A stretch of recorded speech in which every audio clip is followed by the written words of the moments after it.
The race to the Robertson Cup continues this week for 8 teams in the division finals. As teams stay hungry in the hunt to head to Minnesota, we have all the action covered here today in Today in the NA. I'm Ava Crucian. Let's first take a closer look at those squads that punched their ticket to the division finals. Both series in the Central Division went to a full 5-game set, and both matchups featured Bismarck and Austin producing a comeback after dropping the first 2 games in the series. The Bobcats and Bruins were the higher-ranked teams and benefited from home ice advantage in the series. However, both of the teams' 2 losses occurred on home ice. Down south, the Lone Star Brahmas and Corpus Christi Ice Rays both swept their series. Both rosters featured impressive work on the ice, limiting their opponents to 1 goal or less in each contest. In the East, the Maine Nordiques won their series in 4 games. They lost Game 2 to Maryland in a 2-0 shutout fashion. Following that loss, they won the next 2, punching their ticket to the division finals. The final 5-game series took place between the Rochester Junior Americans and Johnstown Tomahawks. Rochester started their series with 2 wins at home, however, fell to Johnstown in back-to-back overtime losses. As the final matchup heads back to Rochester, the Junior Americans were down 4-1 heading into the 3rd period. Rochester rallied and tallied 4 goals in the 3rd frame to tie up the game. When the matchup went into overtime, Jaden Dyke scored the game-winning overtime goal for the Junior Americans. Finally, in the Midwest Division, the Anchorage Wolverines swept their fellow Alaskan foe, the Fairbanks Ice Dogs. The Wolverines were the lower-ranked squad and did not have home ice advantage for the first 2 matchups. That didn't matter, and Anchorage swept the Ice Dogs.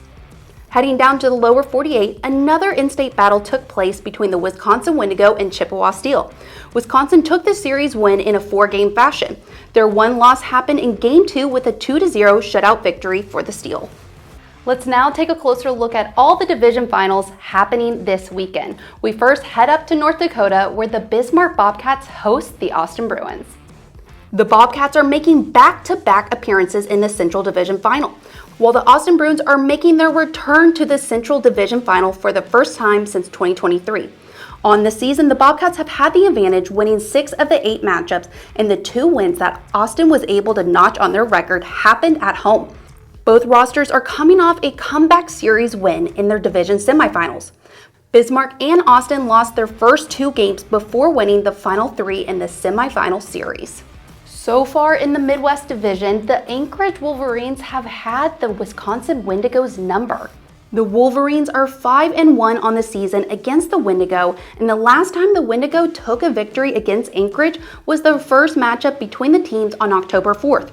Both squads have won 8 of their last 10 and are both hoping to clinch their spot to the Robertson Cup. The series is a rematch on the Midwest Division Final from last season, and Anchorage swept Wisconsin in 3 games. The series starts in Wisconsin, where the Wendigo have the home ice advantage. In the East, a battle between the Rochester Junior Americans and Maine Nordiques kicks off at the Rochester Ice Center. Rochester is in their 2nd year as a franchise, and this appearance in the East Division Final marks their first time. For the Nordiques, they are hungry to take home the East Division Final title after losing the 2024 title in Game 5 against the Maryland Black Bears last season. The Junior Americans and Nordiques are split on the season, winning 3 games each. 4 of the 6 regular season matchups happened at the Colisée. With the 2 regular season games in Rochester, the Junior Americans were victorious in both of them. Rochester is hoping to be rowdy as they face a tight competitor, the Maine Nordiques. Down south, a Texas-sized series is taking place between the Lone Star Brahmas and Corpus Christi Ice Rays. This South Division Final marks the first time that Corpus Christi has made an appearance since 2017, while the Lone Star Brahmas are looking to claim back-to-back Robertson Cup titles. As the reigning champs and first-place squad in the South Division, Lone Star has the home ice advantage, and both rosters are riding hot streaks heading into this weekend. Corpus Christi featured a 5-game heater, while Lone Star is riding a 7-game win streak. It has been 15 years since a team has won consecutive national titles, and the Brahmas are in the hunt to do just that.